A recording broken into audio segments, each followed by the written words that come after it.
What's going on, everybody? Today I want to do something a little different.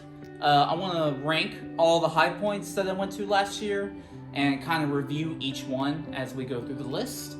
I wanted to do this video towards the beginning of the year to kind of give the 2021 high points recap, so to speak, and give my thoughts on all of them as a whole. But, stuff happens, I've been busy, and I just haven't been able to get to this video until now. We're fixing to hit back up the high points to begin this year, so I thought now would be the perfect time to do this video. I'll kind of get into the schedule of the high points for this year at the end of this video, so stay tuned for that. But for now, let's get to the list. Number 12 is going to be Ebright Azimuth in Delaware. Yeah, this one still stinks. I kind of hope that each year that I update this list, this position is never going to change. The only enjoyment I got out of this high point is the fact that I got to do it with my friends. But even then, even they were saying that it's not really that much, it kind of sucks, and I agree with them. It is a bench on the side of the road. They have done basically nothing to make it, this grandiose highest point in the state, if you don't have a huge mountain, you can at least make it, look nice. Florida is a great example of that. We'll get to that in a minute. But Delaware, you guys have got to up your game on your high point, or it's just going to stay at the bottom of the list on everybody's opinion, really. So yeah, number 12 is Ebright Azimuth, Delaware. I don't ever intend to go back here, ever. So let's move on. Number 11 is the most recent high point I got to do, and that was Mount Sunflower in Kansas. This one was okay. I did like how remote it was, and they decorated this one really nice. I wouldn't say it's very grandiose, but whoever owns this piece of land that this high point is on has done a lot of work to make it look nice for people to come and visit. And that's something I want to touch on. A lot of these high points are on private property, and the fact that these landowners come and let you do this is huge of them, and I'm really grateful that we get to be able to do these. Now back to Mount Sunflower. I did like how remote it was, but at the same time, it was still kind of in the middle of nowhere, Kansas. Not really great, to look at. It's just plains as far as the eye can see, and to some people maybe that's pretty cool, and it was kind of cool to me, but I was kind of hoping to, a little something different. I don't know, but I figured that that's probably where it comfortably sits on my list, and number 11 would be Mount Sunflower in Kansas. Number 10 is Britton Hill, Florida. This is the first one that I went to. This one is the lowest of all 50. I really actually enjoyed this one for what it was. The park that it's in is really nice. It has a nice little nature trail that you can hike along. This place has been well looked after. It is a nice little rest stop for people on a long trip, which I was on a long trip when I did this, and it was just a nice place to see. It's not really that great, compared to these other ones, but, it is the lowest of the 50, and I think for being only 345 feet, they did what they could with it, and it made it for a really enjoyable experience. So starting off the top 10 is Britton Hill in Florida. Number 9 will be Clingman's Dome in Tennessee. The first big high point on the list. I believe it is the 17th highest of all 50 states. Right in the heart of the Smoky Mountains, so the area is just beautiful. The reason that it's so low on my list though, oh my god, this place was horrible for traffic. There were so many people in here. Granted, we did hit this kind of in peak tourism. Great Smoky Mountains was filled with people. This place was nice.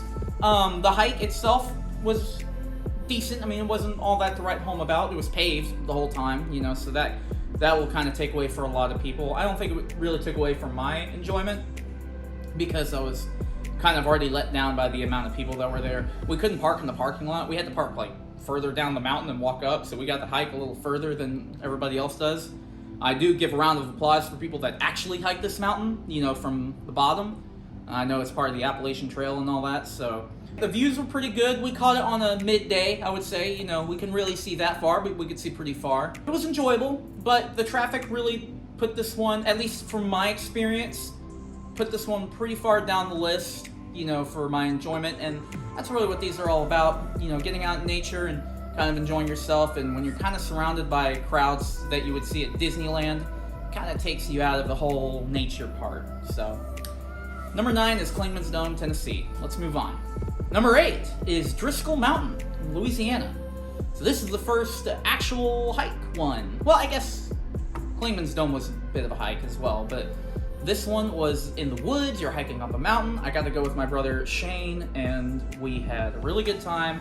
I kind of had to fight for this one. I showed up one night, which kind of wasn't really very smart, you know, at the time. I probably should have looked at the weather and seen that it was going to rain and lightning, and it was getting late, and I still had 3 hours to get home, and it's probably not the best idea to stop by, but it added to the adventure that I eventually got to do this one. This was number 2 that I got to do, and it's number 3 for the third, like, lowest of all 50.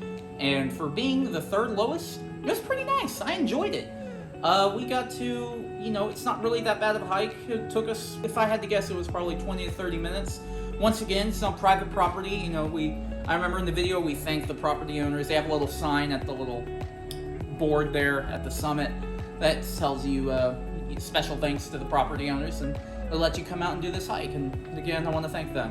And Driscoll Mountain was pretty fun. I'll remember it fondly. I don't think I'll ever do it again, but you never know. So that's why it sits comfortably at number 8.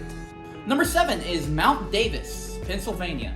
I got to do this one kind of in mid-November, so I kind of missed out on all the cool fall colors that would have been up there. Everything was pretty dead by the time I got there, so really, really liked, you know, how they kind of laid out the whole High Points area. You know, they have the little summit markers on the tip of this little rock, you know, and I thought that was really cool.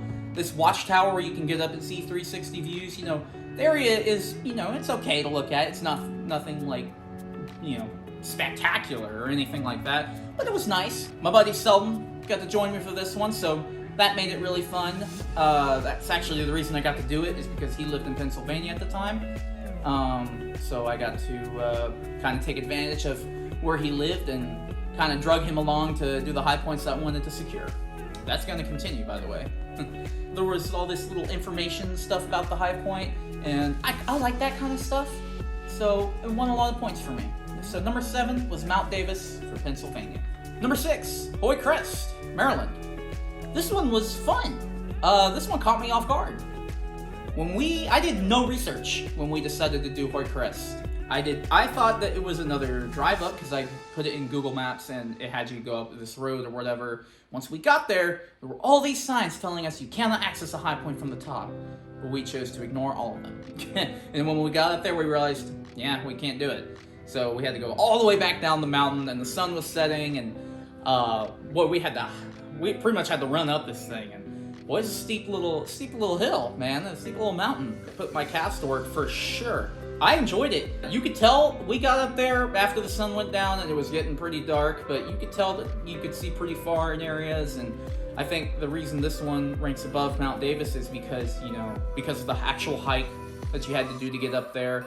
It was a nice little place. They had a little picnic bench and this little rock formation and this little sign, and I like the mailboxes, you know, when you sign your name and stuff like that. Those won a lot of points for me. So nothing too crazy, but it was nice. It was a really nice high point, and so that's why it sits at number 6 on the list. Number 5 is going to be Mount Mitchell for North Carolina.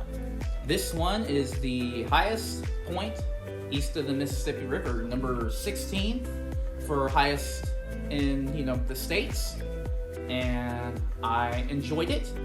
I kind of wish that it was more clear. This one would probably be ranked a lot higher if it wasn't such a hazy day. Now, driving to this thing, gorgeous. You know, the Blue Ridge Parkway, I think is what it's called. I mean, the sun was just coming up over the clouds, and the clouds were like hovering over the valley floor. So I mean, it was just these little peaks poking out over the clouds, and it was a gorgeous, gorgeous place. I can see myself hiking this mountain for real one day, so that'll be fun if we actually end up doing that. I can't say when or if it's gonna happen, but I can see myself doing it. So that's why it sits at number 5, is the views weren't really that great. Both of my brothers got to head with me on that one, and I'll cherish that. Number 5 is Mount Mitchell for North Carolina. Number 4 is gonna be Mount Magazine for Arkansas. This one surprised me. I didn't think that this one was going to be as nice as it was. I kind of knew Arkansas had mountains and stuff, but I was pretty shocked by how tall this mountain sat above everything else. I mean, you got really, really nice views from Mount Magazine. The hike to the summit you know, was kind of iffy and all that, but the reason this one's so nice is just because the views were amazing around. And this whole area, like, they have this beautiful hotel that I didn't show in the video, but I did go to and check it out, and there's this beautiful view of this river and this valley on the other side of the mountain. I mean, it's just a really nice place. I can definitely see myself going to this place as kind of like a weekend getaway someday down the road, maybe. But Mount Magazine was really nice. The hike to the little summit was pretty good. You know, nothing to really write home about, but it was nice. Not really crowded. Only ran into a couple people that day, and like that wins a lot of points for me. So at the summit, this little summit area was nice. I loved the little stone that was shaped like Arkansas at the summit. It's stuff like that that makes these things really nice. So number 4 is Mount Magazine for Arkansas. Number 3 is going to be Sassafras Mountain from South Carolina. Yeah, this one is 3,000 feet shorter than its northern brother, but this is a great place. You feel like you're higher than anything else. It was a beautiful view, and I think it being the first high point that I went to that had a nice view won a lot of points with me. My brother went with me, and we just, you know, it was just fun. You know, we didn't really hike. I mean, the parking lot is right there, and we just hiked around, really. But just for beauty in and of itself is kind of why this thing sits at number 3. I mean, I can't really explain why. It's just how I felt about it. So yeah, Sassafras Mountain for South Carolina, number 3. And number 2 is going to be High Point, New Jersey. This was definitely the biggest shock of all 12 of these. I didn't think this one was going to be as nice as it was. And for the simple fact, you can literally park on the summit. So it's not a hike, it's not much, it doesn't really have anything going on in the hiking department. That being said, as a high point, this place was amazing. It was very cold. I mean, bitter cold. That's really the only negative I had about it, but I mean, we just hit it at cold weather. A storm had just passed through, so everything was kind of all misty and stuff, and the sun was setting. I mean, it was beautiful. The state park itself is something that I would love to go back to and kind of do some hiking around the trails there. I think that would be really fun. I didn't expect High Point, New Jersey to be this high on my list, number 2. I mean, I was shocked. This was really, really, really nice. It definitely took me by surprise. The views were amazing. The obelisk is really, really cool at the top. It was very cold, and it was very slippery, but man, I had a lot of fun doing this. And again, Selden was with me, and he made it fun, and it was a really nice experience doing this. That's why High Point, New Jersey is number 2 on the list. And of course, that narrows it down to number 1, Black Mesa for Oklahoma. Up until now, all of these have just been kind of nice, you know, nice experiences and stuff. This one is the first really, really, really good one. Was the first big hike for one of these high points. You talk about the middle of nowhere. This place was exactly that, except the terrain was gorgeous. Everything about it was amazing. It's just really cool to be surrounded in this area. You're really at the tip of Oklahoma. You can see all these other states from the summit of the high point. It's so remote, and I was the first one there. I was there early in the morning. I got to the summit first that day. I passed a bunch of people coming down. As I was coming down, a bunch of people were coming up. This place was amazing. I kind of feel like the ones I'm going to do this year are going to knock this one out of the number 1 slot for this year. But for 2021, year of high points for me personally, Black Mesa in Oklahoma is the king of all 12 of these. It's so quiet, it was peaceful, it wasn't hot, it wasn't too cold, it was perfect. It was perfect conditions, and that's why Black Mesa is number 1 on the list for this year's high points. That's every high point that I did last year ranked. I would say that I've kind of gone over this list a few times, and I'd say this is pretty satisfying for what I did last year. Now, the future. What's next? Well, now it's time to kick things into high gear. These next couple months, I plan on doing at least 5 high points. 5 high points I have planned. So, starting this weekend, actually, we're gonna have another high point trip.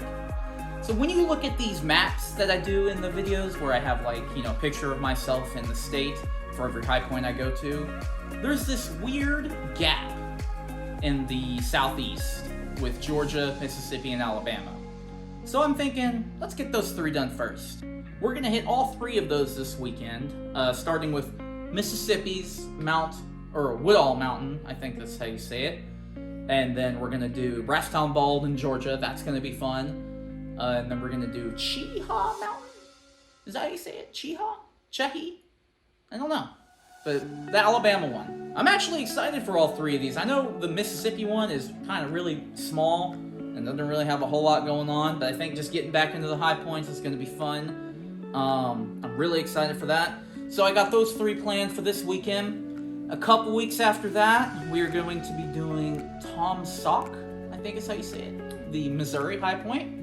So Selden moved from Pennsylvania to Missouri, so I'm decided that I'm going to take advantage of his state move and go drag him to another state high point. After that, this May, I'm finally going to do the highest point in the state of Texas. Guadalupe Peak is one that I have been wanting to do since before I started this high point adventure. There is a reason I'm saving it for May. I'll kind of get into it whenever I actually do this high point, because, you know, maybe something will happen and it won't work out. But hopefully it does. I'm really, really excited to do Guadalupe Peak. I haven't been down to that area of Texas. That's really the only area I haven't been at. Is kind of the southwestern part. I feel like every other part of Texas I've been to.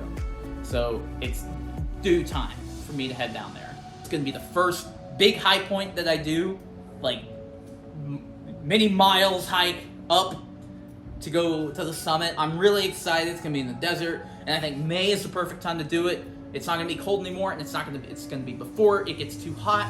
So I'm really, really hoping that things work out for Guadalupe Peak to happen in May. So those are the 5 I have planned for sure.